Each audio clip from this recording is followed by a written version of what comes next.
اور بے انتہا الغیبت الصغریٰ بوجہ خاص طور سے غیبت الصغریٰ کے انتہا پر.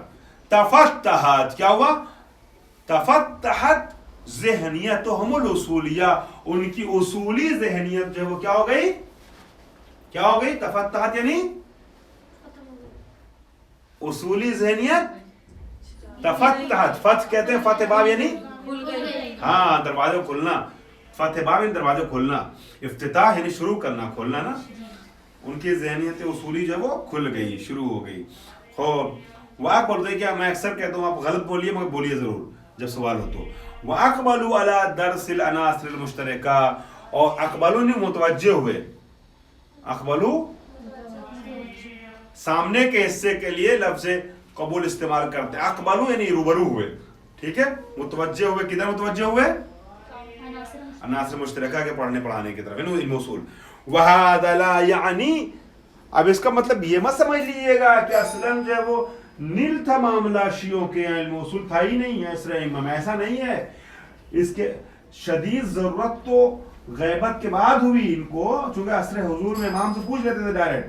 لیکن ایسا نہیں کہ فکر اصولی تھی، فکر اصولی تھی نہیں، فکر اصولی کی بیج اور بذر نے بیج، فکر اصولی کی بیج اس زمانے میں بھی پائی جاتی تھی. ہماری اس بات سے آپ یہ مت سمجھ لیے گا کہ ایک دم کالا یہ سادہ پرچہ تھا اصولی اعتبار سے شیعوں کے یہاں، ایسا نہیں ہے، سادہ پرچہ نہیں تھا. وہذا لا یعنی، اس کا مطلب یہ نہیں ہوا طبیعتاً ایسا نہیں سمجھنا کہ انا بذور التفکیر یعنی تفکیر الاصولی، فکر اصولی کی بیجیں ہے نا، لم توجد لدى فقہاء اصحاب الائمہ علیہم السلام، ائمہ صاحب کے پاس نہیں پائی جاتی تھی. یعنی وہ لوگ علم اصول سے نابلد تھے، ایسا نہیں ہے. عناصر مشترکہ سے بے خبر تھے، ایسا نہیں ہے. بل قد وجدت هذه البذور منذ ایام الصادقین، دونوں صادقوں کے زمانے سے یہ بیج پائی جا رہی تھی. کون دونوں صادق؟